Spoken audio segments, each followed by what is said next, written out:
Hello, my name is Tom Morgan-Jones and I'm the illustrator of a book called Strong, Brave, True, Great Scots Who Changed the World and How You Can Too. And this is the author. My name is Mairi Kidd, and we know that you probably are stuck at home and you can't go to school. And first of all, when you think you can't go to school, you maybe think, yay! But then after a while, you maybe start to miss your friends. You think, yay! No! You start to miss your friends, and you probably miss your teacher, who's probably quite nice, really.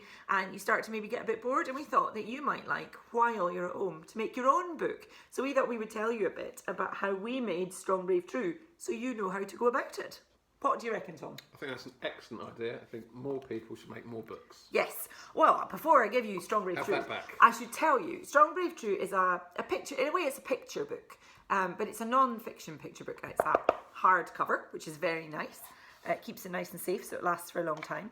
And in a picture book, what will you call a two-page set of pictures and text like this is a spread. And so I'm going to show you some of the original plans for the spreads of Strong, Brave, True. Now, this is a bit strange though, because what did you say you did for the book, Tom?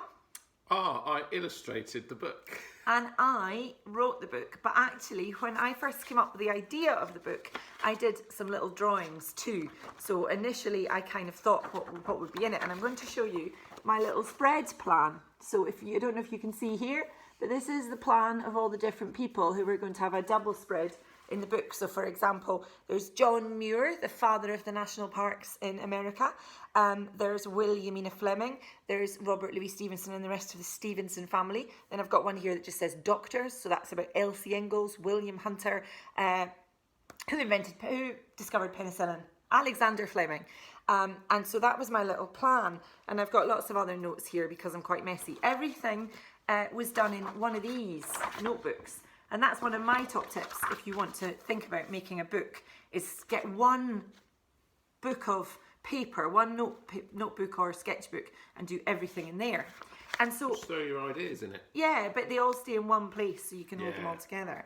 So here is the first idea of a sketch of a spread for Williamina Fleming. So here's the ideas of how we would show Williamina Fleming's name, and I had an idea here that it should be in stars because she was an astronomer and she studied space.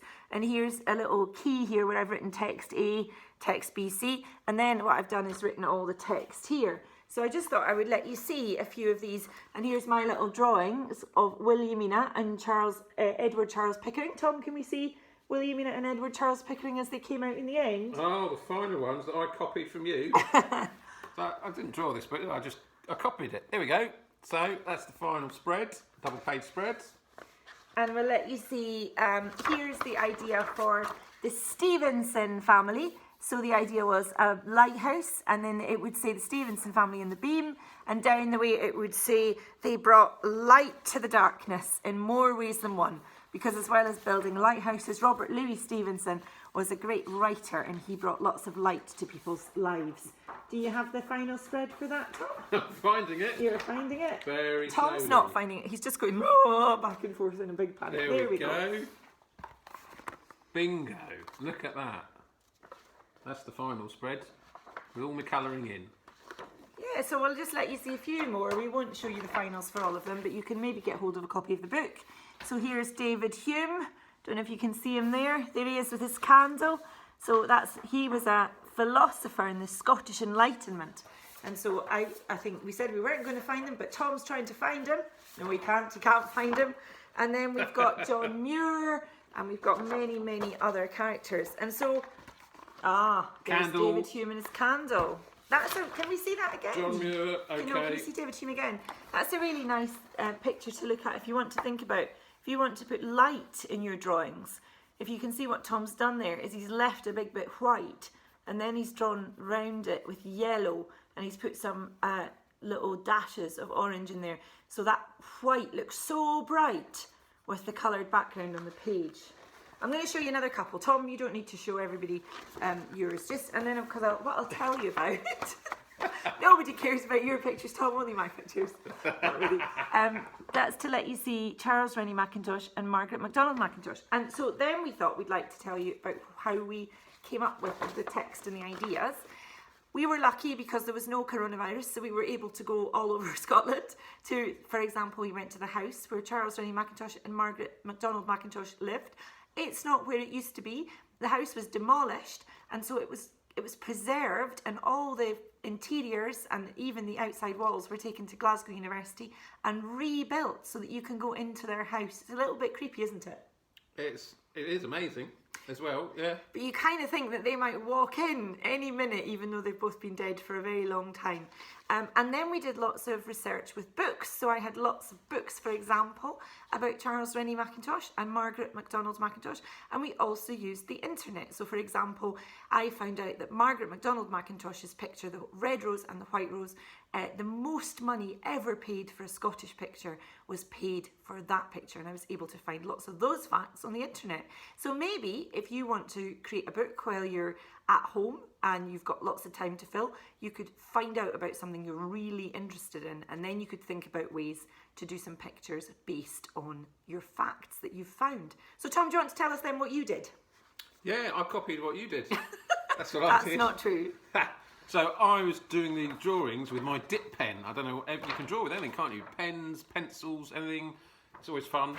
And I use a dip pen because I quite like that, because I use like an old feather quill, but it's a metal one, and you dip it in a pot of ink and then you scratch away and it gets a bit messy and it can flow around the place, and I quite like that.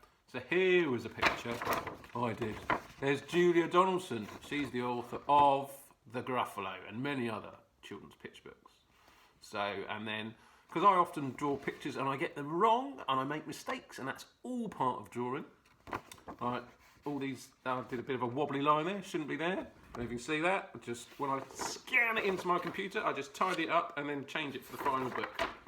So that's a good thing about drawing, is if it goes slightly wrong, just draw another picture next to it. Same with writing. You can always just put a line through a sentence and start again. Yeah, I did it here. I drew a head, wasn't that happy with it. I drew another head next to it. So there we go. Who's that, Tom? So this is an Italian artist. No, he's not. He's a Scottish artist. An Italian Scot. It's an Italian Scot, sorry. Yes. Eduardo Paolozzi. Yes, and then next to him is Alistair Gray. So there we go. Alistair Gray, who is an author and an artist and very sadly died last Christmas. He did, yes. If you're watching this in 2020. In 2020. But Tom, these pictures are all in black and white, and the pictures in the book are in colour. They are. So I colour them in the computer. As if by magic. As if by magic. So you scan them in, and then you tidy them up? I tidy up all my silly lines that I don't want, and I change it around, and if I like, she was alright, turned out alright. I didn't like the start there, but then I thought that was nicer. So I'd scan that in, and then I'd colour it in the computer. And so do you change the head like Dr. Frankenstein?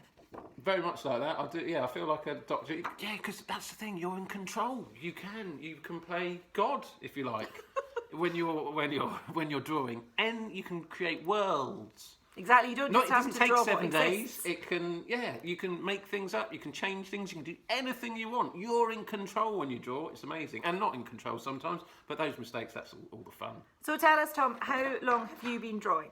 I've been drawing ever since I was a small boy. I used to get up before school and I'd rip open the cornflakes packet and I'd draw my favourite superheroes with felt tip pens on the packets, like Batman and Spider-Man. And then my mum had nowhere to keep the cornflakes. That went on for quite a few years. So I've always drawn, and I just draw for fun and draw pictures, and you draw pictures for other people and give them some presents.